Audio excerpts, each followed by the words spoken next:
I heard of a city where the streets are paved with gold, where the wicked cease from Welcome to the Episcopal Church of St. James the Less online and to Let Us March On, a 5-part series about African American hymns in our church, especially those found in the Hymnal 1982 and Lift Every Voice and Sing To. But not limited to those two hymnals, as you just heard. We opened with a little bit of Heaven is Where I Want to Be, an original song by Andre Pipes, who is a tremendous soul singer from up here in Lake County. I have the pleasure of playing sometimes in his band, Peter and the Versatiles, and we've played R&B covers around the Chicago area. And I'm sure that some of you who have attended our Soul Mass have heard Andre sing, Heaven is Where I Want to Be. Well, that's the theme of this episode. Heaven is where I want to be, looking beyond ourselves and singing beyond ourselves.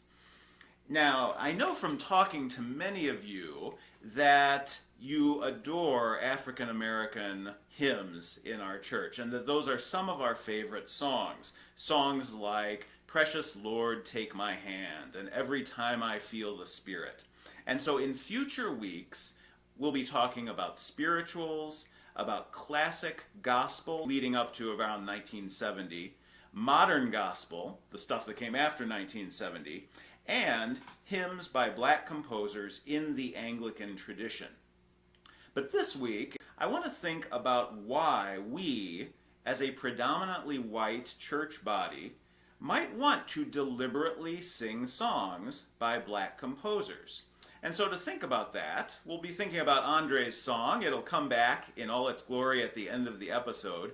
But we'll also consider Lift Every Voice and Sing, the title song of the Episcopal Church's African American hymnal, and the song that inspired the title of this entire video series. Lift Every Voice and Sing was written as a poem in 1899 by James Weldon Johnson. He was the son of a Baptist minister, and when he wrote the poem, he was the principal of a segregated school in Jacksonville, Florida. He wrote it for a celebration of Abraham Lincoln's birthday, and this was an especially special celebration because Booker T. Washington was coming to visit the school, and so Johnson thought that merited, an original poem for the day. Shortly after that, a couple years later, his brother John Rosamond Johnson set the poem to music. And this Johnson had been trained at the New England Conservatory of Music, and he was working the vaudeville circuit. And it's worth noting when in history this was, right? The first few years of the 20th century was that difficult time between the end of Reconstruction and the beginning of the Civil Rights Movement. The legal idea of separate but equal had been reified by the Supreme Court in Plessy versus Ferguson. So segregation was enforced throughout the South. Musically, it was the ragtime era. So before jazz and gospel, as we know them today, and even before the Harlem Renaissance, which would come along like in the 20s. And theologically, this was before the advent of Pentecostalism, which would give rise to so much great gospel music later in the century. So, in short, this was a really long time ago, right? And it was before so many of the landmarks and breakthroughs that we associate with the black experience in the 20th century. In his autobiography, James writes, "Shortly afterwards, my brother and I moved away from Jacksonville to New York, and the song passed out of our minds. But the school children of Jacksonville kept singing it. They went off to other schools and sang it. They became teachers and taught it to other children. Within 20 years, it was being sung over the South and in some other parts of the country. The lines of this song repay me in an elation, almost of exquisite anguish, whenever I hear them sung by Negro children." Unquote. So the NAACP named it the Negro National Anthem in 1919, more than a decade before the Star-Spangled Banner became the official American national anthem. What's that mean, the Negro National Anthem? Well, it means that it was sung at church and civic gatherings, it was sung at pageants and commencements, and as you will hear when we get to the first verse of it, it really does have the weight of a communal anthem. As the 20th century progressed, it became a political rallying song in the growing civil rights movement. And it was sung, for example, during the meetings to organize the Montgomery bus boycott. And so it was a rallying cry in that sense as well. And as you listen to the words, notice how subversive and forward-thinking they are for this time when it was written. It really is an Afrocentric statement of purpose and unity. Here is the first verse of Lift Every Voice and Sing.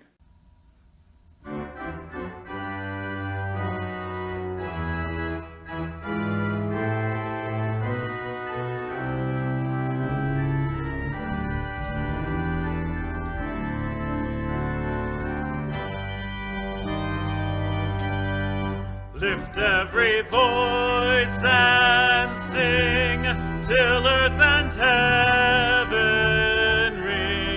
ring with the harmonies of liberty.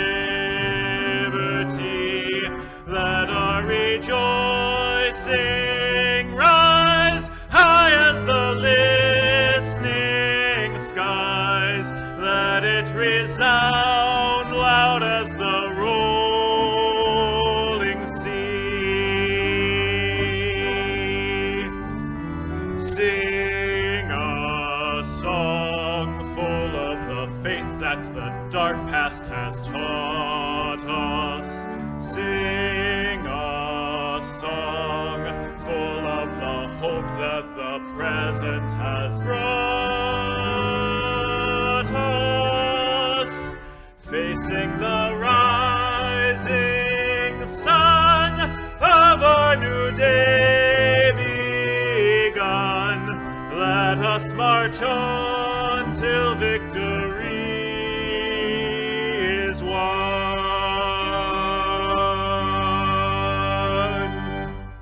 Sing a song full of the faith that the dark past has taught us.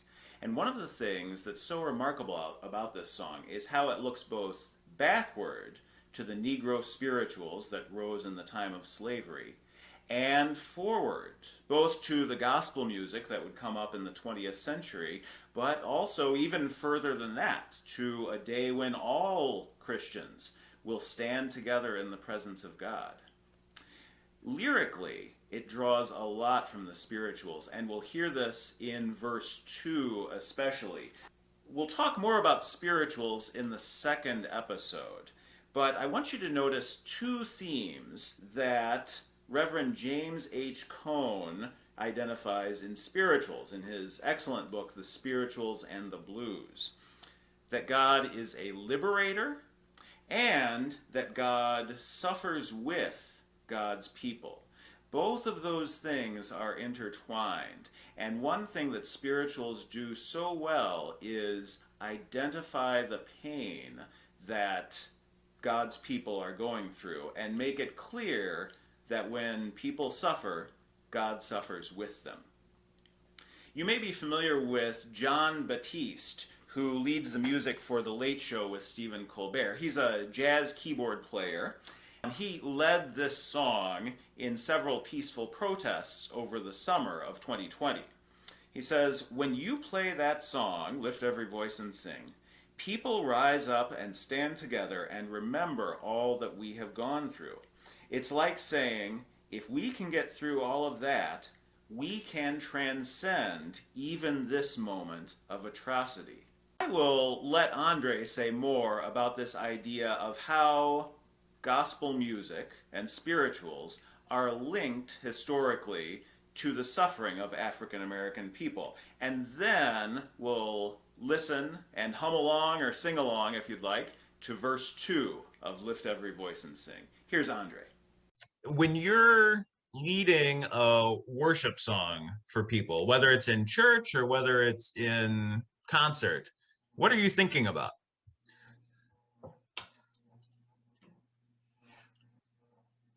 Heaven is where I want to be. Mm-hmm. I lead those songs. I love that one. That one is heaven is where I want to be. Yeah. I love that, and that's the one that I wrote. Right. And yes, it's heaven is where I want to be, because honestly, that's where I want to be when I leave here. Okay. Yeah. That's where I'm going. How did you start writing songs? It was a feeling. I thought about. I mean, because to me, it's an experience. You have to feel and live something in order to sing it, I believe, because my heart, with what I've been through, and I just put it in a song.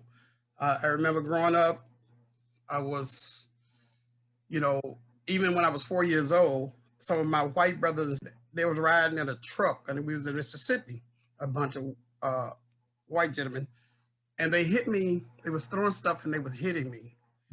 And they hit me with cucumbers. They just threw everything and called me the nigger and all that. And they called me that so much when I was, I went a place and they was like, "Oh, there he is." I said, "Oh," and they said, "Hey," they used to say something. I said, "Oh yeah," and they said, "Hey, nigga." They called me that so much I thought it was my name. Really? But it became customary, and I used to talk to my mom about it, and she said, "Well, son, God gonna fix it." And then I found myself going and talking and singing to God when things were not the way they should, and just meditated. So that's what I did. I meditated on things. That must have been a painful experience as a kid. Yeah, I experienced that a lot. It was a lot. But my mom taught me, and my dad, she said, "God gonna fix it, son. You don't have to worry about it. Don't try to revenge. Just these are your sisters and brothers. They're just behaving badly. So you just love everybody." And that stayed in my heart. And all my life, I carry that. And that's what makes me, when I sing something, I share that gift with everyone, knowing that they are my brothers and sisters.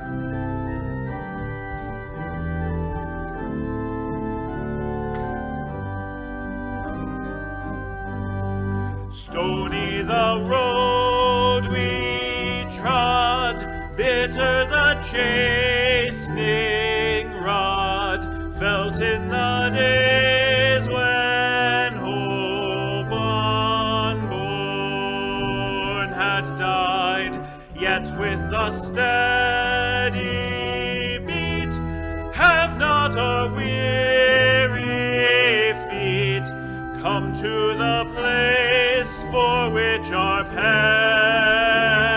sighed. We have come over a way that with tears has been watered. We have come treading our path through the blood of the slaughtered. Out from the gloomy past, till now we stand at last, where the white gleam of our bright star is cast.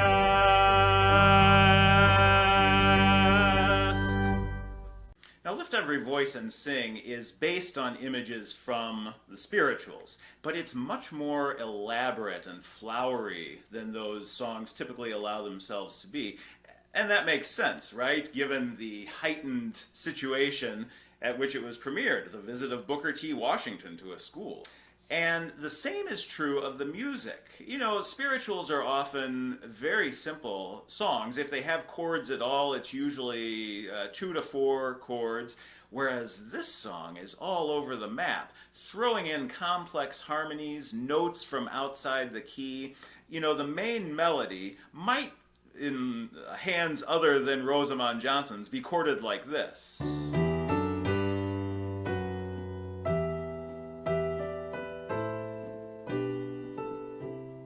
But instead, he throws in all of these extra notes, notes from outside the key, each one leading into the next chord and giving the song a sense of forward motion, like you really are marching along a path.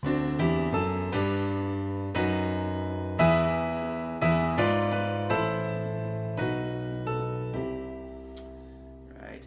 And it's also an unusually structured song, or if not unusually structured, the third phrase is weird. You know, the first, second, and fourth phrases all start off with that figure, but then we have the third phrase.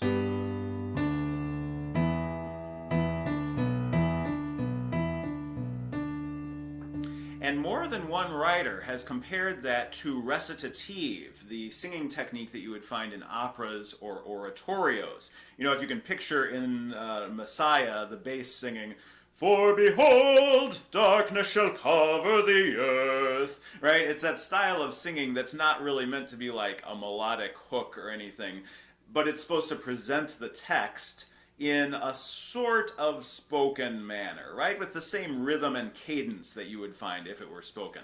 And so with that third phrase in this song, we've got, "We have come over a way that with tears has been watered." Right? It's meant to convey that text as though it were being spoken. And so all of this is to say that it's not necessarily an easy song to sing. Like other anthems I know, it has an enormous range and goes to all sorts of places melodically. But once you learn it, it's a very satisfying song to sing.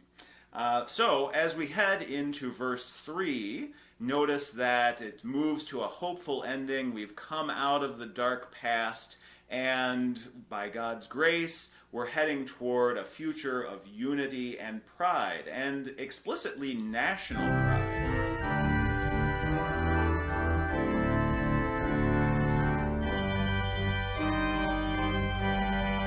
God of our weary years, God of our silent tears, thou who hast brought us thus far on the way, thou who hast by thy might led us into the light, keep us forever in the path we pray.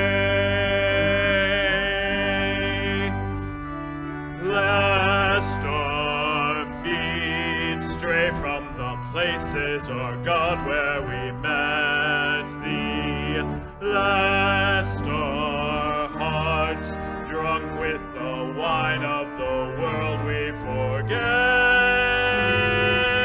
thee. Shadowed beneath thy hand, may we forever stand, true to our God, true to our native land.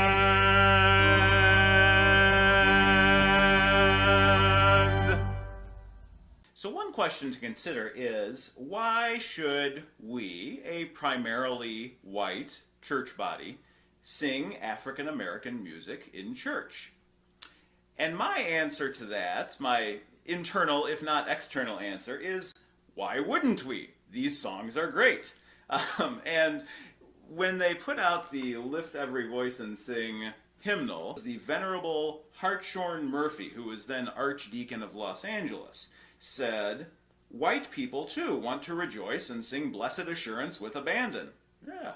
This is especially true of young white children who can't get with the program on Sunday mornings after rocking out to Michael Jackson or Whitney Houston all week. That was written in 1989, but that is still essentially where I'm at, you know? But less glibly, we should be singing this music because it helps to connect us to other Christians. And that is basically what Bishop John Burgess, who was the first African American to head an Episcopal diocese, said. He said, "This music will serve the whole church well if, in making it its own, it will come to understand something more of the mission of all people in today's world." And so these are both excellent reasons to sing music by black composers in church. But more and more, I'm leaning toward a third answer. And that answer is that this music pushes us, as white people, beyond our own experiences. Now, there's certainly nothing wrong, and there's a lot right about singing songs that we know and love, our favorite hymns. That is how we get lost in wonder, love, and praise during worship. But last Pentecost, you may remember, we learned about the spiritual "Every Time I Feel the Spirit." And that's one that Reverend Dr. Cohn addressed in his book. And he said about that song, "Religion is not a set of beliefs that people memorize, and neither is it an ethical code of do's and don'ts that they learn from others. Rather, religion is wrought out of the experience of the people who encounter the divine in the midst of historical realities." And in the same book, he writes, "It is not possible to render an authentic interpretation of black music without having shared and participated in the experience that created it. Black music must be lived before it can be understood." So, does that mean it's futile for us to sing this music? I don't think so. To me, Reverend Cohn's words here are an invitation. These songs call us to look past our own experience, not to contentedly reinforce our own experience. They're calling us to radical empathy with Christians whose lives may be very different than ours. Now, it's true, this empathy can also provide us consolation because, let's face it, we all despair, we all suffer, and we're all in need of God's saving hope.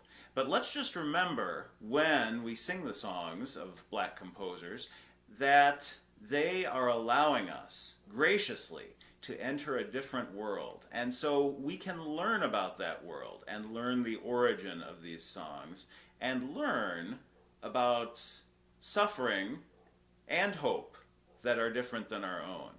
I will let Andre explain it far better than I could. Predominantly white churches like St. James the Less, where you've played, how do you feel about when they sing gospel songs and spirituals? You want me to be very honest with you? Yeah. I feel like I'm at home, man. Yeah. Every time I'm at church and I'm saying prayer with my brothers and sisters in God, I don't see color. I feel like I'm at home. And you guys are great. I tell my wife, I say, yeah, I enjoy myself every time I go. I've been to other predominantly white churches I have. And I just, anytime God there, I'm there. Okay. Oh, and I feel, and when they singing praises to God and when they preaching the word of God, I'm like, okay, I'm at home. Mm. I am at home. I feel good. Okay. Is there anything important, and I'm this is not meant to be a leading question, but anything important for white Christians to keep in mind when they're singing those songs, either about the history or about how to perform them or anything like that? Mm-hmm. I want them to keep in mind that the struggle, the struggle that we had coming up, and we did those songs because of the struggles, and it took us to heaven for a moment, even when we was in our worst situation. When we did those songs, just remember that it took us to heaven. It took us away from getting beat. It took us away from being called very bad names, and it took us to where Jesus was, and because we believe, and I still believe until I die, that there is a heaven, and one day we all can get together, and it won't be like this anymore. and that God, all of us be walking hand in hand and seriously with God. And I mean, man, I'm looking forward to that day. Thank you, Andre. And as Andre takes us out with his song, Heaven is Where I Want to Be, I invite you to consider, where have you found glimpses of heaven in your own life, even if just for a moment, this past week? Was it in a familiar experience? Maybe so. Or maybe was it in something or someplace or someone unexpected? Something you never in a million years imagined you might experience. Because I am willing to bet that when we finally see heaven and know heaven in all its glory, it will be something that we could not have imagined in a million years. So, here is Andre with Heaven is Where I Want to Be. Please join me next time for Let Us March On Part 2, where we'll take a look at spirituals. And thank you so much for joining me this week. I heard of a city where the streets are paved with gold, where the wicked cease from trouble and we won't have to grow. There's a man in that city whose face I long to see, because heaven is where I want to be. I want to be. I've heard of a city where the streets are paved with gold, where the wicked cease from trouble and we won't have to grow. There's a man in that city whose face I long to see, because heaven is where I want to be. I want to be. I want to be there. Lord, I want to be there, where all the saints go marching in. I want to be there. Whoa, I want to be there, because heaven is where I want to be. I want to be. I'm longing to see Jesus. Y'all, I'm longing to see Jesus. I'm longing to see Jesus. Oh, I'm longing to see Jesus. I want to see that man who died for me. Y'all, I'm longing to see Jesus. One of these days won't be long. Look for me, I'll be gone. Going to heaven, sing and shout. There will be nobody to put me out. I'm longing to see Jesus, because heaven is where I want to be. I want to be